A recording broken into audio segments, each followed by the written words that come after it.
नीतीश कुमार जीविका दीदी को अपने पार्टी के संगठन के तौर पे उपयोग करना चाहते हैं। काम करवाते हैं, जीविका दीदी मेहनत करती हैं दिन रात, लेकिन उनकी मांगों को पूरा नहीं किया जा रहा है। बिहार के लोगों ने वोट दिया, 2 बार आए, भारी बहुमत 3 बार आए, तीनों बार भारी बहुमत जो है प्रधानमंत्री जी को मिला बिहार में। लेकिन उसके बदले में, उसके अवध में बिहार को क्या मिला? आने वाला जो चुनाव होगा बिहार में, जैसे झारखंड हम लोग जीते हैं, वैसे ही हम लोग बिहार इस बार जीतेंगे। सरकार तो बना ही लिए लगभग, लेकिन तो बेईमानी कर लिया गया। लेकिन केवल 12,000 का दोनों गठबंधन में डिफरेंस रहा था, पर बत्ता में बेईमानी हुई थी। अब इसे किसी से छुपा थोड़ी है। चाचा जी कह रहे हैं कि 2025 में 225, जो 2025 भी बोला। अब वो क्या कह रहे हैं? 2025 बोल रहे हैं। बोल रहे हैं 2025 के चुनाव में 225, 2025 सीट जीतेंगे। 225 सीट। हाँ 225 बोल रहे हैं। नहीं, हम तो सुने थे कई मंत्रियों का उनका कि 2025 में 2025 2025 में 225। नीतीश जी के जो संगे पीछे जो 3-4 अधिकारी वगैरह हैं, 1-2 चिटपुड़िया नेता हैं, जिनका जनता से कोई लेना देना नहीं है, न जनता के बीच चुनाव लड़े हैं, न जीते हैं, वैसे लोग जो है नीतीश कुमार जी का मुखपट्टा आगे करके बिहार सरकार चला रहा है। खगड़िया राजद का एक गढ़ रहा है और आज कार्यकर्ताओं से आप संवाद करेंगे। 2025 के चुनाव के मद्देनजर आपको लग रहा है कितने सीटों पर जब जीते आप लोग? पिछले बार तो 2 जीते थे, कोशिश होगी 4 जीते। थर्ड फेज में जो है पूरा मुंगेर प्रमंडल जो है हम लोग कवर कर रहे हैं हर जगह, और इसके बाद भी फिर चौथा चरण होगा और पूरे बिहार जो है हम लोग घूमने का काम करेंगे। और इसके बाद तो दूसरा जनता के बीच हम लोग जाएंगे ही। मकर संक्रांति जनवरी के बाद वो अलग कार्यक्रम की शुरुआत होगी, लेकिन बेहद ज़रूरी है कि अपने पार्टी के कार्यकर्ताओं से हम लोग संवाद करें। लोकल पंचायत के जो लोग हैं, वर्कर जो है, वो उस पंचायत की समस्या जानता है, ब्लॉक की समस्या जानता है, तो इससे अवगत हम लोग हो सकते हैं जो ज़मीनी स्तर पर लोकल इश्यूज़ क्या है, कहाँ क्या समस्या है, इससे भी हम लोग जो है अवगत हो रहे हैं। और मकसद तो है पार्टी को मजबूत करना, विचारधारा जो हमारी पार्टी की है उसको मजबूत हम लोग करेंगे। लेकिन अभी आप देखिएगा, माननीय मुख्यमंत्री जी भी अब यात्रा पे निकल रहे हैं। हमने तो कल भी इस सवाल को उठाया कि भाई अपनी ही जनता से संवाद करने के लिए 250 करोड़ रुपए आप खर्च कर रहे हैं। ये पैसा जो है बिहार की जनता का पैसा है, इस पैसे का कहाँ खर्च करेंगे? ये 250 करोड़ रुपए का क्या हो? माननीय मुख्यमंत्री जी जो जा भी रहे तो हर जिले नहीं जा रहे। मान लीजिए मुंगेर पहुंचे हैं तो खगड़िया बेगूसराय के लोगों को मुंगेर में बुलाइए, और वो भी केवल जो है चुनिंदा लोगों को जो है बुलाएंगे। अब कौन होंगे इसमें नहीं होंगे, लेकिन 1-2 घंटे में 3 जिला के लोगों से तो मिलना संभव है और उनकी समस्याओं को जानना, निदान करना असंभव है। हम लोगों ने पहले भी जनता दरबार देखा है, माननीय मुख्यमंत्री जी लाइव भी आता था, तो एक ही व्यक्ति जो है 5-5 बार पहुंचता था, लेकिन समस्या का निदान माननीय मुख्यमंत्री जी पटना में बैठ करके सभी आला अधिकारियों के साथ नहीं कर पाते। तो ये पूरी तरीके से अफसरों को लूट की छूट दी गई है। इसलिए हम बोलना चाहते हैं कि मुख्यमंत्री जी की जो यात्रा है वो लूट की छूट अधिकारियों की यात्रा है, और जीविका दीदियों को जो है उनसे काम लिया जा रहा है, और नीतीश कुमार जीविका दीदी को अपने पार्टी के संगठन के तौर पे उपयोग करना चाहते हैं। काम करवाते हैं, जीविका दीदी मेहनत करती हैं दिन रात, लेकिन उनकी मांगों को पूरा नहीं किया जा रहा है। अभी भी देखिएगा जो समस्या जीविका दीदियों की है, हम लोगों की सरकार बनेगी तो हम जीविका दीदियों की समस्याओं को हम लोग दूर करेंगे। और जिस हिसाब से माननीय मुख्यमंत्री जी जदयू के कैडर में तब्दील करना चाहते हैं, ये सब लोग जानते हैं, इससे कोई छुपा हुआ नहीं है। लेकिन अन्याय जो है जीविका दीदियों के साथ किया जा रहा है। बिजली से लोग जो है परेशान है, स्मार्ट मीटर से लोग परेशान हैं, हम लोगों ने पहले भी कहा कि 200 यूनिट बिजली जो है हमारी सरकार आएगी तो हम लोग मुफ्त में बिहार के लोगों को दिलाएंगे। और मैं इतना ज़रूर कह सकता हूँ कि इस हालात में भी जो सरकार है मौजूदा, विपक्ष के दबाव में सरकार को मजबूर किया जाएगा कि बिजली जो है लोगों को मुफ्त दिया जाए, 200 यूनिट मुफ्त बिजली। तो ये भी हम लोग जो है पूरी तरीके से चाहते हैं कि बिहार के लोगों को राहत मिले। और आप देखिएगा जिस हिसाब से बिहार में क्राइम तो बढ़ा ही है, लॉ एंड ऑर्डर की समस्या बद से बदतर होती जाती है।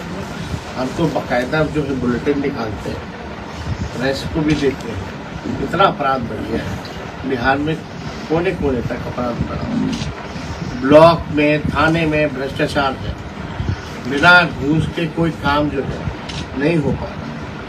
और आश्चर्य की बात है कि जो हमारी 17 महीने की जो सरकार थी, हम लोगों ने जो आरक्षण की सीमा जो 65% बढ़ाया था और 10% EWS का यानी 75%, उसको भाजपा के लोगों ने खत्म कराने का काम किया। जो भी बहालियां होंगी अब पिछड़ी जाति, अति पिछड़ी जाति, दलित, आदिवासी समाज के लोगों को बहालियों में नुकसान होगा। यही मुख्यमंत्री जी कहते थे नौकरी देना असंभव है 20 में। हम लोग 17 महीने में हम लोगों ने करके दिखाया। 5 लोगों को नियुक्ति पत्र जो है हम लोगों ने बांटा, 3 लाख नौकरियां प्रक्रियाधीन करके आ रहे हैं। अब जो भी बहाली जो निकलेगी तो आप समझ सकते हैं कि कितना भारी नुकसान, लगभग 16% यानी लाखों नौकरियां जो है पिछड़ों का, अति पिछड़ों का, दलित, आदिवासियों का मारा जाएगा। तो ये गंभीर प्रश्न है। हम लोगों ने उस समय भी संदेह जताया था और कहा था कि इसको शेड्यूल 9 में डाला जाए, लेकिन 7 महीने से केंद्र सरकार ने इस पे कोई संज्ञान नहीं दिया। हम लोग चाहते थे तमिलनाडु की तरफ पे हो जाता शेड्यूल 9 में, तो ये सुरक्षित रहता, इसमें कोई भी जुडिशियल हस्तक्षेप नहीं हो पाता। लेकिन मकसद जो भाजपा का है, ये लोग संविधान विरोधी लोग हैं, आरक्षण विरोधी लोग हैं और ये काम इन लोगों ने किया है। लेकिन इसको लेकर के राष्ट्रीय जनता दल जो है सुप्रीम कोर्ट में हम लोग इसकी पार्टी बने हैं। सुप्रीम कोर्ट में भी इसका मुकदमा हम लोग जो है राष्ट्रीय जनता दल लड़ रहा है।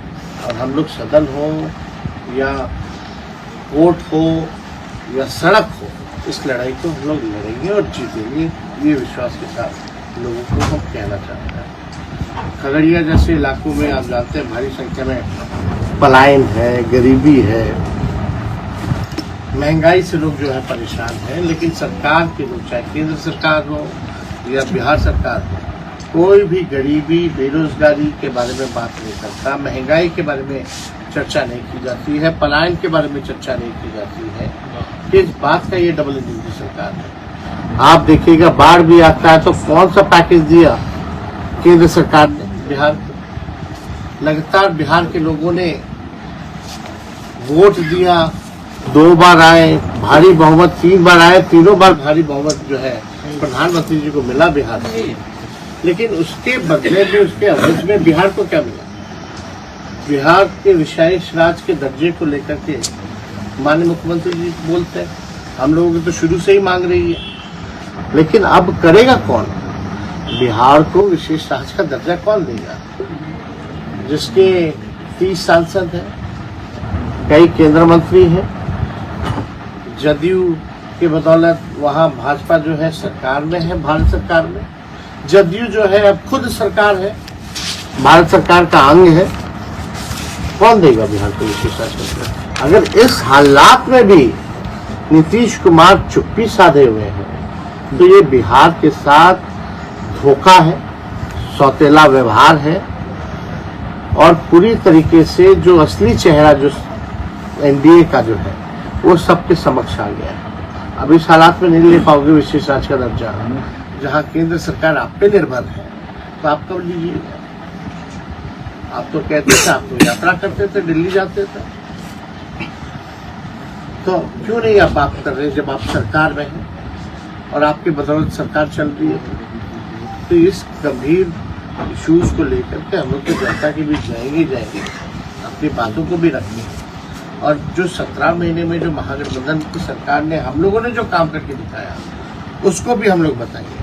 IT पॉलिसी हो, टूरिज्म पॉलिसी हो, आप देखिए स्पोर्ट्स नीति हो, सारी नीतियों को हमारी सरकार ने बनाया।